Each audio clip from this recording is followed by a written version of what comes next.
Hello there, kia ora, and welcome to this week's The News. I'm Paul. Prime Minister Christopher Luxon seen here emulating drag queen Scarlet Envy by asking, "Is it me? Am I the villain? I don't think I'm the villain."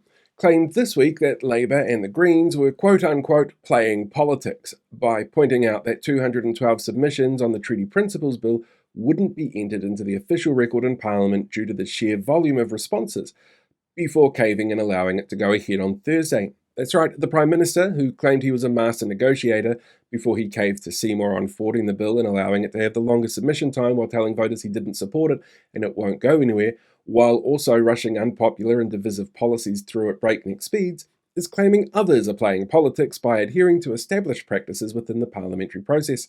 Late on Thursday evening, though, the government rescinded its decision and said it would allow submissions to be entered after it was pointed out that the committee was reporting back to the House a full month earlier than expected, allowing ample time to ensure the submissions became a matter of public record. On Friday, the Justice Select Committee made its formal recommendation that the Treaty Principles Bill be scrapped and not proceed. The committee received 307,000 submissions. Approximately 8% were in support of the bill, while 90% opposed and 2% had no definitive view. The committee report said it was clear that there was deep division over the bill, while a statistician from Victoria University said 90% of people telling David Seymour to take his divisive bill and fuck off seems pretty fucking unified to me. Genesis Energy has increased its imported coal stockpile to get through expected increased winter demand. Said a spokesperson for Genesis, "Sure, we had permission to build solar and wind infrastructure for years and haven't gone ahead with it, which would have alleviated reliance on polluting fossil fuels, but it's much easier to charge people an extra $10 a month to pay for that in the future than work with other gentailers to future-proof our energy supply." Deputy Prime Minister Winston seen here trying to find out where in the small print it says there's no day service of alcohol on the train because he was sure that wasn't mentioned to him, has been getting louder in his calls to pull Aotearoa New Zealand out of the Paris Climate Accord, claiming that the country will be sending 22 to 23 billion to the United Nations to pay for it. The actual payments he's talking about are to offshore offset programs that would allow the country to transition to renewable energy options at a slower pace, so as not to shock the economy and impact GDP, and could be as low as 3 billion over 10 years if action was to begin into securing and negotiating contracts now. Said a spokesperson for Peter's office, "We know this is important to idiots that think woke is an insult and are the only voters who actually matter to us, so of course we're going to ignore facts and catastrophize the worst case scenario to keep them scared."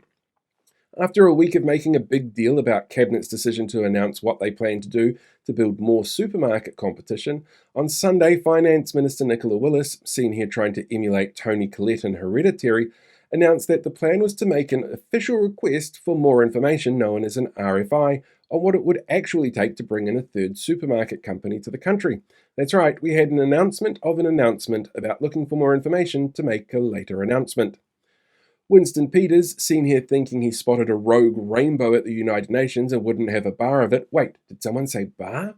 Has come under fire from people with brains after publicly criticising the CEO of Kiwibank for answering questions about diversity support within his organisation.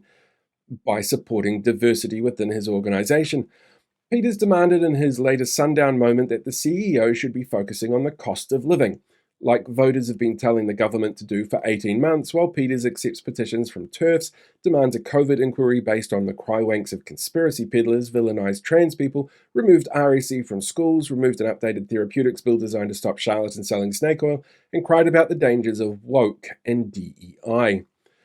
Minister of Workplace Relations, Brooke Van Velden, seen here waiting for you to come home and find out what she left boiling on the stove in an oversized pot, has announced sweeping changes to health and safety rules, claiming that they're cutting red tape, which looks suspiciously like a safety rail.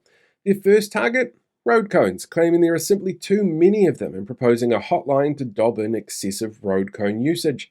What happens after they're dobbed in is anyone's guess, but Minister Van Velden said that they'd be taken to that farm out in the country, the one your dog went to when you were 9, and they were able to play with all the other road cones and be happy and not worried about the drain on finances and resources this will take to do, when the public really just wanted some bloody action to bring down the ridiculously high prices that we all have to live with. After death threats made against Green MP member Benjamin Doyle were made this week, ACT Party leader David Seymour, seen here showing in the face he makes to scare off ghosts in a haunted mansion or low decile school, suggested the party report the threats to the mongrel mob, since last week the media blew out of proportion claims that they were calling for the abolition of the police. The Green Party has long held a stance that funding for some police services would be better spent on dealing with the drivers of crime, and David Seymour has long advocated people avoid going to the police when there are credible reports that shouldn't be ignored because of the harm that they can cause. Human Rights Commissioner Stephen Rainbow, seen here realising that a trans person won't get his job under the current government, has come under fire for anti-Muslim comments he made in a meeting with a diverse range of Jewish community leaders. The community leaders warned Rainbow that there is a difference between anti-Semitism and anti-Zionism, and conflating the two can lead to people unfairly combining the two or targeting other groups. To which Rainbow went on to incorrectly proclaim that the biggest threat to safety in Aotearoa was Muslim fundamentalism. The most recent threat assessment report from the NZSIS clearly states that identity-motivated violent extremism is the biggest risk, then expanding about the risks of white identity-motivated extremism. The head of NZSIS, Andrew Hampton, seen here being a really good spy, has said the comments misrepresent the assessment. Said Paul Goldsmith, the minister who hired Rainbow, "Oh, that makes a lot more sense now as to why Internal Affairs recommended against hiring this guy when I put his name on the list and overrode their calls. Oh well, what you gonna do?" This week saw a raft of changes to income support and tax, which will see the lowest wage earners on a minimum wage gain an extra $165 million in tax cuts, while landlords will be dealing with a lower than inflation rise in income. Oh, sorry, I got that the wrong way around. April 1 saw interest deductibility for landlords rise to 100%, meaning an extra $165 million in their pockets, while minimum wage earners got a 35-cent increase, well below the rate of inflation. On Thursday, US President Donald Trump, seen here out of breath from lifting an oversized novelty sign, announced a raft of new tariffs, one of which was a 10% tariff on New Zealand products. The United States became our second largest export destination last year, and this could cost exporters over $1 billion a year in lost revenue. Said a spokesperson for MPI, "We knew when we sent Winston over there a few weeks back it may cause some confusion, since he's so easily confused himself these days, but we can't work out how they rounded up a 2% tariff we charge on 25% of imported goods to a 20% general tariff," as the president said. But he is the president, so we can't say outright he's just plain incorrect. It'll upset his friends running the government. Even the bit about slapping a tariff on the herd in McDonald Islands, which is inhabited completely by penguins, is something that we're not allowed to talk about. In the House this week, Health Minister Simeon Brown, seen here sitting at the grown-ups table for the first time, came under fire after refusing to acknowledge that abortion access was health care for women after it was revealed that some smaller hospitals were cutting back on women's health services. In response, Brown said, "It's only women's health care if it comes from the women's health care region of France." Of course I'm kidding, it's only health care if a conservative Christian male like myself says so. It was revealed by OIA this week that several Destiny Church groups, seen here overrunning a small community event and allegedly about to assault children they say they want to protect, had received over $40,000 in grants to raise awareness of COVID-19 within their communities, designed to help with health measures around the time of lockdowns. Despite openly telling his congregation and the public he was happy to kill a few of them by not following lockdown rules, the church accepted the donations. Said a spokesperson for Destiny Church, "Not only do we never face any consequences, we're quite happy to scam the government and public along the way as well to maximize profits, to help our legal funds to defend actual child molesters in our church." The Ministry of Social Development has revealed that it is currently declining 31% of all emergency housing applications, claiming it was because people had contributed or caused their immediate need for the housing. In March of 2023, it was declining just 3% of applications.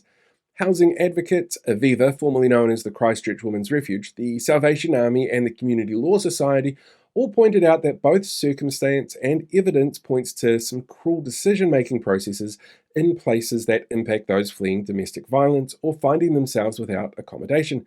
Said Louise Upston, Minister for Social Development, seen here describing the size of the pot you should leave boiling in someone's house to really freak them out. Nuh-uh. If people are fleeing a domestic violence situation and need emergency help, then they should have thought about that before they got themselves into that situation. Staff were left in tears at Kainga Ora this week after it was announced that the organisation was going to be looking to fire 16% of its workforce in restructuring to pay for tobacco company kickbacks and ferry build cancellation fees. While the Public Service Association has acknowledged it's going to impact the work the agency does, Housing Minister Chris Bishop, seen here losing all hope that the old SingStar microphones will still work, pointed out that with less social housing builds and for some really weird reason a huge drop in demand for emergency housing, there's just no need to have staff on to help people anymore. Māori Development Minister Tama Pōtaka, seen here trying to find out if the rumours that pens have candy-filled centres are true, has announced a raft of new appointments to work with a number of organisations tasked with helping the continued revitalisation of Te Reo Māori. These include Te Tura Whiri e Te Reo Māori, the Māori Language Commission, Te Matawai funding body Te Mangai Pāho, and Whakaapa Māori. Most surprisingly, not one of the appointments was an old white guy who's openly criticised Māori and supported the government for its anti-Māori actions. And finally, the country has been lashed this week by wild weather over the past 48 hours, leading to flooding, power cuts, cancelled ferries, and a crash on the Auckland Harbour Bridge. Said one Beach Haven resident, no internet, no power, just some quiet time with a good book, without the everyday onslaught of crazy, cruel, and stupid that's become a part of daily lives. Honestly, it's the best mental health I've felt in a very long time. Well, that's this week's The News. Thanks for watching. Look after yourself. See you next time.